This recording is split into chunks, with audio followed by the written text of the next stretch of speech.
तो आज हम एक कहानी पर बात करें जिसकी शुरुआत एक बहुत आम सी लगने वाली लाइन से होती है। मैं रिश्ता खत्म करने की सोच रही हूँ। सुनने में तो लगता है कि हाँ, कोई रिलेशनशिप प्रॉब्लम होगी, पर क्या ये सिर्फ उतना ही है? यही तो खास बात है इस लाइन की। ये सुनने में सीधी लगती है, पर दरवाजा खोलती है एक बहुत ही उलझी हुई कह सकते हैं अजीब सी दुनिया का। दुनिया का नाम है I am thinking of ending things. हाँ, और वो शुरुआती लाइन पूरी कहानी को एक तरह से फ्रेम करती है, पर वैसे नहीं जैसे हम शुरू में सोचते हैं। बिल्कुल। और देखिए, हमारे पास जो स्रोत हैं आज, वो इसी कहानी का एक काफी गहरा विश्लेषण है। मतलब इसमें स्पॉइलर हैं जो कहानी का राज खोलते हैं, वो ट्विस्ट भी हैं, और जो प्रतीक है कहानी में उनकी व्याख्या भी है। तो हमारा मकसद यही है कि इस विश्लेषण के सहारे कहानी की परतें खोलें। हाँ, और वो बड़ा खुलासा समझे जिसने बहुत लोगों को चौंका दिया था। और फिर वो गहरे मुद्दे, अकेलापन है, यादें हैं, अस्तित्व के सवाल, उनको भी छुएंगे। जरूरी भी है, क्योंकि ये कहानी है ही ऐसी। बाहर से जितनी सीधी दिखती है, अंदर से उतनी ही जटिल। ये पढ़ने वाले को या देखने वाले को एक ऐसी यात्रा पर ले जाती है जहां असलियत क्या है, वहम क्या है, सब धुंधला जाता है। तो चलिए शुरू करते हैं उस यात्रा से। विश्लेषण के हिसाब से कहानी एक लड़की के नजरिए से शुरू होती है। उसका नाम वो कभी साफ नहीं होता, हम्म। और वो लगातार सोच रही है अपने बॉयफ्रेंड जेक के साथ रिश्ता खत्म करने के बारे में। हाँ, और जेक वो भी शुरू से थोड़ा अजीब लगता है। मतलब इंटेलिजेंट है, पढ़ा लिखा है, पर उसमें एक बेचैनी है, एक अजीब सी असहजता जिसे आप इग्नोर नहीं कर सकते। और फिर वो लंबी कार यात्रा जेक के पेरेंट्स से मिलने उनके फार्म हाउस पर। हाँ, और फार्म हाउस पहुंचते ही चीजें अजीब होनी शुरू होती है। विश्लेषण कहता है कि पेरेंट्स का बर्ताव नॉर्मल नहीं है, कुछ तो गड़बड़ है वहां। गड़बड़ शायद बहुत हल्का शब्द है इसके लिए। बिल्कुल। सबसे चौंकाने वाली बात तो ये है कि वो कभी बूढ़े दिखते हैं, कभी एकदम जवान, हैं? एक ही मुलाकात में। हाँ, पल में बूढ़े, पल में जवान। ये इतना अचानक होता है, इतना अतार्किक कि समझ नहीं आता कि ये टाइम के साथ क्या हो रहा है। विश्लेषण कहता है कि ये शायद पहला बड़ा संकेत है कि जेक की यादें वो बिखर रही हैं। घर का माहौल भी अजीब, पुरानी तस्वीरें, बर्फ में फंसा वो ट्रक, एक अजीब सी बेचैनी हर वक्त। और वो फोन कॉल्स। हाँ, वो फोन कॉल्स। लड़की को बार बार किसी अनजान नंबर से कॉल आते हैं। विश्लेषण में उसे द कॉलर कहा गया है। एक आवाज कुछ कहती है, पर मतलब साफ नहीं होता। ये सब मिलकर ऐसा माहौल बनाते हैं जहां कुछ भी पक्का नहीं लगता। शायद विश्लेषण के अनुसार ये कॉल जेक के अपने ही अंदर की आवाज है। उसके अवचेतन मन की। हाँ, शायद, जो बाहर आने की कोशिश कर रही है। कोई चेतावनी या कोई अंदरूनी लड़ाई का निशान। ये छोटी छोटी पहेलियां हैं जो इशारा कर रही हैं कि जो दिख रहा है वो पूरी सच्चाई नहीं है। और ये उलझन तब और बढ़ जाती है जब वो फार्म हाउस से लौट रहे होते हैं। जेक अचानक गाड़ी रोक देता है एक पुराने सुनसान हाई स्कूल के सामने, और अंदर जाने का फैसला करता है। ये तो और अजीब है। यहीं से चीजें एकदम अवास्तविक हो जाती हैं। विश्लेषण यहाँ सरियल शब्द इस्तेमाल करता है। मतलब जो हो रहा है वो तर्क से परे है, जैसे कोई सपना या वहम। माहौल बदल जाता है, और वो लड़की वो अकेली पड़ जाती है। हाँ, एकदम अकेली। खाली हॉलवेज, गूंजती आवाजें, परछाइयां। पढ़ते या देखते हुए भी एक घुटन सी महसूस होती है। वो डर जाती है, कंफ्यूज्ड है, और जेक को ढूंढ रही है। ऐसा लगता है जैसे किसी बुरे सपने में फंस गई हो। बिल्कुल। ये स्कूल वाला हिस्सा हमें कहानी के राज के और करीब ले जाता है। यहाँ असलियत पूरी तरह से टूट जाती है। उसका डर, उसका अकेलापन, जेक को ढूंढने की कोशिश। विश्लेषण कहता है कि ये सब उस बड़े खुलासे के लिए मंच तैयार कर रहा है। तो अब आते हैं उस बड़े खुलासे पर, वो पॉइंट जिसने इस कहानी को इतना मेमोरेबल बनाया। विश्लेषण इसे बहुत साफ बताता है। और ये वाकई चौंकाने वाला है। धीरे धीरे इशारों से ये सच्चाई खुलती है कि जिस लड़की के नजरिए से हम पूरी कहानी देख रहे थे, हाँ, जिसके विचार हम सुन रहे थे, वो असल में है ही नहीं। एक मिनट, मतलब वो असली इंसान नहीं है? तो फिर कौन है वो? ये कैसे हो सकता है? विश्लेषण के मुताबिक वो लड़की जेक का अपना मन है। जेक का मन? हाँ, उसकी कल्पना, उसकी अधूरी इच्छाएं, उसकी यादें, उसके अंदर चलने वाली बहस, उन सब का मिला जुला रूप। वो पूरी कार यात्रा, फार्म हाउस का अनुभव, बदलते माँ बाप, वो कॉल्स, स्कूल, ये सब असल में जेक के दिमाग के अंदर हो रहा है। ओहो, ये ये तो सब कुछ बदल देता है। तो फिर वो शुरू की लाइन, मैं रिश्ता खत्म करने की सोच रही हूँ, इसका असली मतलब क्या हुआ? यहीं पर कहानी का टाइटल और वो लाइन अपना असली गहरा और ज्यादा डरावना मतलब खोलते हैं। इसका दोहरा अर्थ है? हाँ, एक लेवल पर ये जेक की कल्पना वाली लड़की का विचार है जो उससे दूर जाना चाहती है, शायद जेक के खुद के असफल रिश्तों का आईना।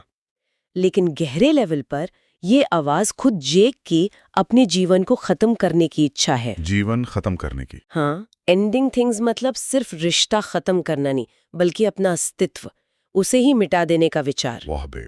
तो जैक असल में कौन है? उसके बारे में क्या पता चलता है? विश्लेषण बताता है कि जैक एक बहुत अकेला इंसान है, सामाजिक रूप से शायद कटा हुआ, जिसने अपनी जिंदगी में शायद कभी गहरे रिश्ते बनाए ही नहीं।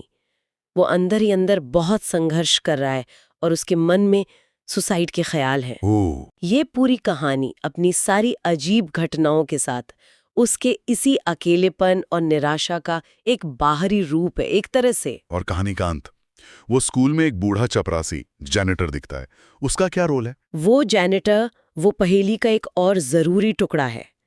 विश्लेषण इशारा करता है कि वो जैनिटर कोई और नहीं बल्कि भविष्य का जैक है, या कह ले बूढ़ा जैक। बूढ़ा जैक। हाँ, वो उस जिंदगी का प्रतीक है जो जैक जीता, अगर वो जीता रहता, अकेला, पछतावे से भरा, शायद अधूरे सपनों के बोझ के साथ। और उसका स्कूल में अकेले मर जाना शायद जैक के अंतिम फैसले को दिखाता है। मतलब कहानी का अंत जैक की मौत है, वो पूरा अनुभव, स्कूल में फंसना, वो उसके आखिरी पल थे। विश्लेषण का निष्कर्ष तो यही है। ऐसा लगता है ये पूरी कहानी जैक के मन में चल रही थी, उसकी मौत से ठीक पहले। ये उसके जीवन का आखिरी उलझा हुआ हिसाब किताब था। अपनी यादों, अपनी कल्पनाओं, डर, इच्छाओं को एक आखिरी बार जीना, और फिर अंत में सब खत्म करने का फैसला। हाँ, बिल्कुल। ये समझना दुखद है, पर कहानी को एक बिल्कुल नई रोशनी देता है। अब वो सारे प्रतीक, वो अजीब इशारे ज्यादा मतलब देने लगते हैं, जैसे वो लड़की खुद ही एक प्रतीक है। हाँ, जैसा हमने कहा, वो जैक का अंदरूनी संवाद है, उसकी कल्पना है, शायद वो आदर्श साथी जिसे वो हमेशा चाहता था पर पा नहीं सका। और माँ बाप का उम्र बदलना, वो जैक की बिखरी हुई यादों का प्रतीक है। समय कैसे अस्थिर हो सकता है मन में, यादें बदलती हैं, धुंधली होती हैं, जैक के मामले में शायद टूट भी जाती हैं। और वो फोन कॉल्स, द कॉलर, जैसा पहले कहा, शायद जैक के अपने अवचेतन की आवाज, या तो मदद की पुकार या फिर उसके बढ़ते मानसिक बिखराव का संकेत। हाई स्कूल क्यों? वो इतनी जरूरी और भयानक जगह क्यों है? हाई स्कूल अक्सर अतीत की यादों का गढ़ होता है, अच्छी और बुरी दोनों। जैक के लिए ये शायद वो जगह है जहां उसका अकेलापन और बढ़ा, मुश्किलें बढ़ी, ये उसकी मानसिक कैद बन जाता है। अतीत में फंसा होना। हाँ, और वो वहीं लौट कर आता है, शायद अपने अंत के लिए। और जैनिटर, वो बूढ़ा, पछतावे से भरा जैक, और टाइटल खुद एंडिंग थिंग्स, जीवन का अंत, ये सब मिलकर कहानी को कितना गहरा बना देते हैं। बिल्कुल, ये सिर्फ एक दिमागी पहेली नहीं है, ये इंसानी अकेलेपन, यादों की फितरत और मानसिक स्वास्थ्य की नाजुकता पर एक गहरी बात कहती है। तो अगर हम मुख्य संदेशों को देखें जो विश्लेषण से निकले हैं, तो सबसे बड़ा तो अकेलापन और मानसिक स्वास्थ्य का मुद्दा है। हाँ, ये कहानी बहुत पावरफुल तरीके से दिखाती है कि गहरा, लंबा अकेलापन किसी के मन पर, उसकी असलियत की समझ पर कितना बुरा असर डाल सकता है। जैक की पूरी कहानी इसी का एक दुखद चित्र है। दूसरा थीम में यादें और पहचान। कहानी सवाल उठाती है, हमारी पहचान कितनी पक्की है? क्या हम वो हैं जो हम सोचते हैं, या बस बदलती यादों का एक कोलाज? और यहीं पर वो अविश्वसनीय सूत्रधार वाली बात आती है।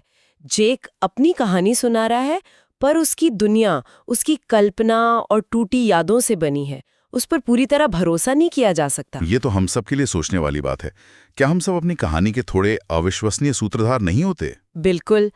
क्या हम अपनी यादों को अपनी जरूरत के हिसाब से नहीं बदलते? कहानी सोचने पर मजबूर करती है कि हमारा सेल्फ कितना स्थिर है। और तीसरा विषय जो अंत से जुड़ा है, अस्तित्व की निरर्थकता का एहसास, एग्जिस्टेंशियल ड्रेड जिसे कहते हैं। हाँ, जैक का अंत शायद यही दिखाता है कि उसके लिए जीने का कोई मतलब नहीं बचा था। कहानी का अंत भारी है और आसान जवाब नहीं देता। तो ये साफ है, जैसा विश्लेषण भी कहता है, ये कोई टिपिकल हॉरर कहानी नहीं है। कोई भूत प्रेत नहीं। बिल्कुल नहीं। इसे मनोवैज्ञानिक डरावनी कहानी कहना सही होगा। Psychological horror. डर बाहर से नहीं, अंदर से आता है, इंसान के अपने मन से, उसके अकेलेपन से। ये कहानी हमें जेक के दिमाग के अंदर ले जाती है और वो सफर काफी असहज है। और जो मुख्य ट्विस्ट है वो यही कि नायिका जेक का ही मानसिक रूप है और पूरी कहानी जेक की मौत से पहले का एक दुखद, भ्रमित करने वाला सफर। सही कहा। ये समझने से पूरी कहानी का मतलब बदल जाता है। तो आज की इस चर्चा को समेटें तो हमने देखा कि I am thinking of ending things एक बहुत जटिल कहानी है। ये जेक नाम के व्यक्ति के गहरे अकेलेपन, उसके अंदरूनी संघर्ष और उसकी टूटी फूटी यादों की कहानी है। और हमने समझा कि मुख्य लड़की का किरदार असल में जेक के मन की ही उपज है। और ये भी कि title I am thinking of ending things के कई मतलब हैं। रिश्ते का अंत और उससे भी गहरा, जीवन का अंत। कहानी के प्रतीक जेक की मानसिक हालत और त्रासदी को परत दर परत खोलते हैं। ये वाकई एक ऐसी कहानी है जो सोचने पर मजबूर करती है और शायद थोड़ी बेचैन भी। निश्चित रूप से ये उन कहानियों में से है जो खत्म होने के बाद भी जहन में रह जाती है। आप सोचते रहते हैं इसके बारे में और जाते जाते एक आखिरी विचार छोड़ जाते हैं। ये कहानी हमें कितना सोचने पर मजबूर करती है कि हमारी अपनी असलियत भी कितनी व्यक्तिपरक है। हमारी दुनिया की समझ, हमारे रिश्ते, हमारी पहचान, क्या ये सब भी काफी हद तक हमारी यादों, इच्छाओं और डर से नहीं बनी होती, ठीक जेक की तरह? ये एक गहरा सवाल है। या शायद इस तरह सोचें, जेक का अनुभव कितनी शिद्दत से दिखाता है कि बहुत ज्यादा अकेलापन और मानसिक दर्द किसी इंसान की दुनिया देखने के नजरिए को, उसकी असलियत की पूरी बनावट को कैसे तोड़ मरोड़ सकता है। ये वाकई सोचने वाली बात है।